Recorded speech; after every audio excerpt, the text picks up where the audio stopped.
Okay, at the moment, we all know that Julian Assange, the founder of WikiLeaks, he is at the Belmarsh prison in London alongside serious criminals who have committed big crimes. And what was the crime of Assange? Publishing information and confidential documents that condemn war crimes committed by the United States, the UK, and their allies in Iraq and Afghanistan, in addition to documents that reveal the conspiracies and plots planned by Washington and also its allies in different parts of the world, including in Syria, where WikiLeaks revealed that the United States was embedded with Al-Qaeda in Syria, or Washington sees itself on the same side of Al-Qaeda in Syria, so they colluded with Al-Qaeda basically in Syria, in addition to, for example, Libya, where WikiLeaks revealed that the main reason or the real reasons for invading Libya and destroying this beautiful country and murdering its leader was about oil and the gold reserves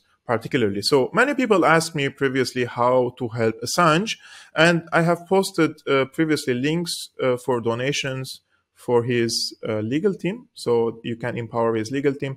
But today I want to share with you an event that is going to happen this Saturday, the 8th of October in London. The event is about forming a human chain in front of the British Parliament to demand Julian Assange's freedom. So if you want to sign up for this sit-in or demo or the human chain that the supporters of Julian Assange are organizing, you can go, you can see the link in the description below, and it is on this website, and you can see here sign up. You can go and sign up here in order to pledge that you will be at the parliament. And even if you're not coming physically, I would encourage you to go and sign up on this link. And as I mentioned, the link is in the description below. Now, in this regard, the International Federation of Journalists has extended support, thankfully, to these mobilization efforts to oppose the extradition of Assange to the United States, where he will face up to 175 years in prison if convicted. Although personally, I believe that they will kill him in the United States if he is extradited. Now, there are many people who joined these mobilization efforts on social media so that we can publicize it, right? Because so many people, they don't know. So I'm also trying to do as much as I can through my followers on Syriana Analyst to publicize this event. But one of the people who publicized this is Oliver Stone, and we will come for that in moments. But before that, let's see what the International Federation of Journalists said in this regard, because I think their statement is very welcoming in this regard. And they say, the IFG, which is the International Federation of Journalists, is gravely concerned about the impact of Assange's continued detention on media freedom and the rights of all journalists globally. It has asked all media unions and press freedom organizations to urge their governments to secure Assange's release. I quote, "Irrespective of personal views, his extradition will have a chilling effect with all journalists and media workers at risk, the IFG said in a statement. The IFG also said, the president, Dominique Paradale, said all journalists must support Julian Assange because he enabled them to reveal U.S. Army war crimes in Iraq and Afghanistan. October the 8th is the time to mobilize and express solidarity to defend Assange's freedom, as well as everyone's right to know." Now, I truly appreciate, of course, the statement of the president of the IFJ. However, I also believe that the vast majority of the so-called journalists who work for the corporate media outlets, they're not going to join and they're not going to publicize this event at all. Because in my opinion, if they do so, they will lose their jobs. And if they lose their jobs, they will no more be able to work at the mainstream media. They have to go and start their career again, maybe as an independent. So lots of journalists, they don't dare. But also there are also other type of journalists. Unfortunately, they're embedded with the establishment, and they believe in the case of the establishment, and they believe what the establishment is doing around the world is the accurate thing. And they are willingly helping the establishment to achieve its goals, and they have made themselves, or they utilize themselves, they become tools, a weapon in the hands of the establishment. And nowadays you can see any journalist, especially from the independent group of journalists who try to report on certain events around the world, in Ukraine, in Syria, etc., you will see that there are politicians calling for sanctioning the journalists, like sanctioning journalists. Now we moved from sanctioning countries, nations, politicians, leaders, etc., into actually sanctioning journalists, freezing their assets, and trying to, I would say, strangle them economically and financially, right? And even canceling them from social media platforms. So, in my opinion, some of the corporate media journalists, they're not going to participate because they fear expulsion from their work, and the others, they believe that Julian Assange should be extradited and probably even killed in prison in the United States. But as I mentioned, one of the people that I owe big respect to is Oliver Stone. He's an American, of course, movie director, and he has a very famous documentary too, actually, the JFK documentary, and the other documentary is about Ukraine, or what happened in Ukraine in 2014, Ukraine on Fire. The title of the documentary is Ukraine on Fire. I encourage you to go and watch this. I will try to find the link maybe on Rumble or Odyssey, and I will put also the link in the description below. It's very important documentary for you to see how it started in 2014 and how what's happening nowadays is a very normal consequence for what happened in 2014. So let's see what actually Oliver Stone said in this regard. I think many of us forget Julian Assange sits still in a nightmarish London prison called Belmarsh, while we carry on reacting to the latest events of the day, which now includes the horrifying specter of a war between NATO and Russia over Ukraine. Nevertheless, please, if you're in London, England on October 8th, go out and march in this planned demonstration surrounding Parliament in support of Julian, who remains a prisoner of an empire bent on war and dominance. Speak to your friends and loved ones, and if you can, take a few hours of your day on Saturday to show up for a man who's given everything for his principles.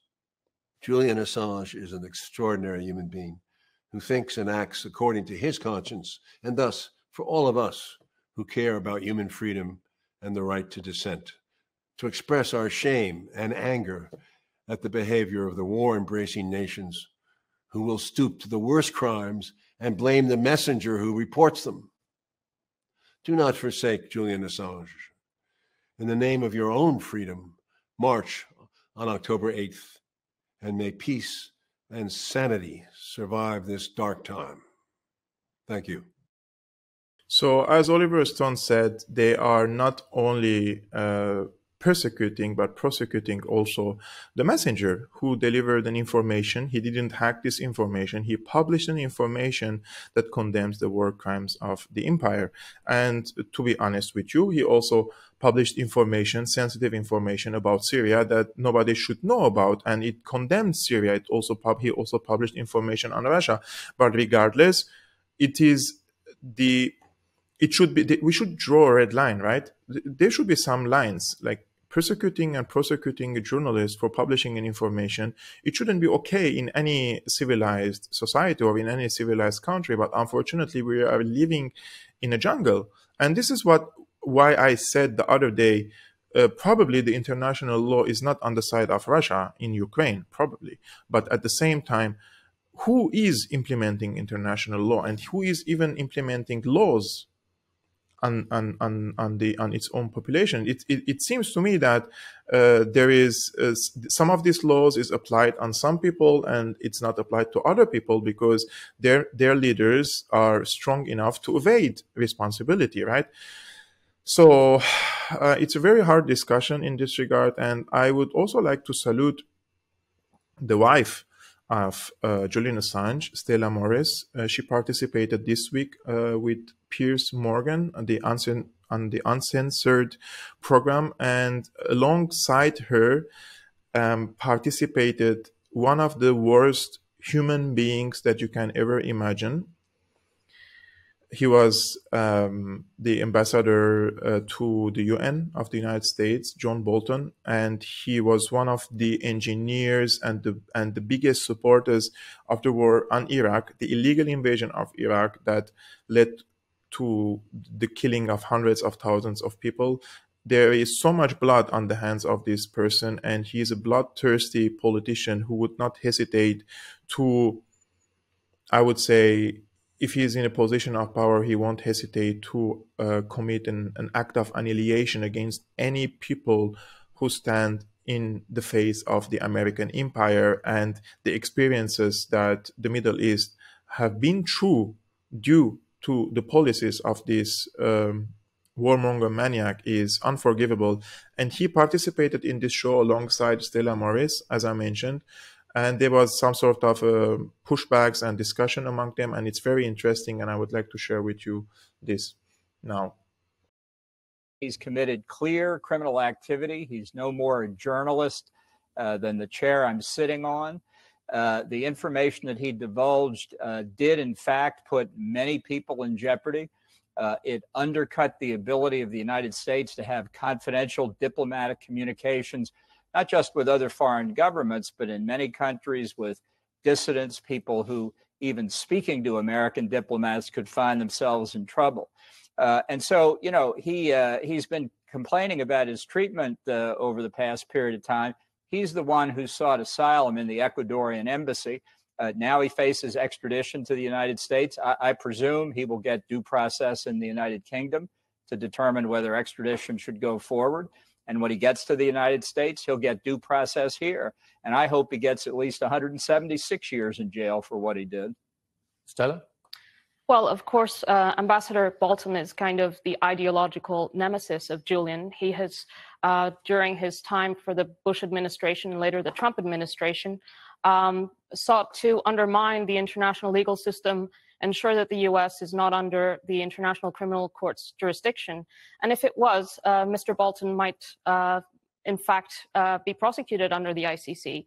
He was one of the chief cheerleaders of the Iraq War, which Julian then exposed through these leaks. So he has a conflict of interest here. Wow.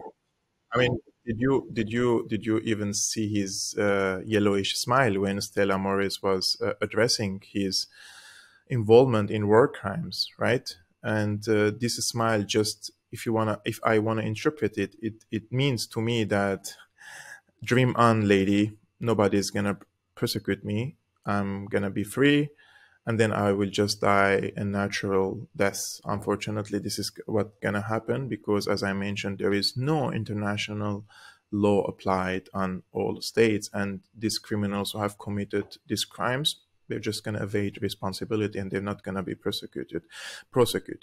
But he mentioned something important here, John Bolton. He says that Julian Assange exposed information, for example, and put lives at risk. For example, he mentioned he jeopardized the United States communication with dissidents around the world. And I truly do not understand this logic. Who the fuck the United States think it is to intervene in other nations' affairs? So they don't like the government in Syria, so they contact dissidents in Syria. The ambassador or the embassy of the United States was holding meetings and communication with different dissidents in Syria for a very long time. And it is well known that this person belongs to the American embassy and the other dissident belongs to the French embassy, etc., etc. Just imagine, like in the United States, that we don't like its foreign policy. Foreign embassies are communicating with dissidents and giving them money, supporting them logistically, financially, intelligence-wise, etc., and teaching them how to form an opposition, how to organize themselves, how to create chaos, how to create instability, how to make so-called uprisings, right?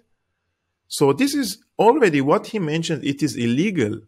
So what Julian Assange did, he exposed the illegality of the American practices in these countries. And he is just condemning himself by saying that, and his country.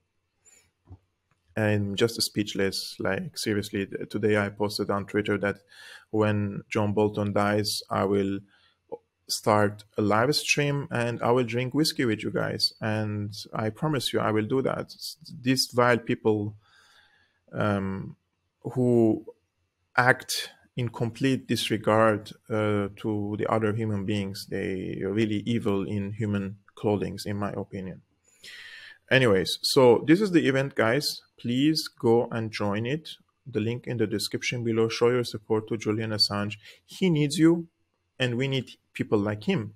And he is a big encouragement and big motivation, and he's an idol for me and for so many journalists who are working day and night to show the other side of the story, to wake up people, to open eyes to the reality of the issues around the world, because unfortunately a big part of the people around the world are asleep, and it's our responsibility and your responsibility to wake up your surrounding, and we have to make a change for a better future for all of us. So I've been your host, Georg Almasian of Syriana Analysis. If you're new, please consider subscribing and hit the like button, and I will see you very soon.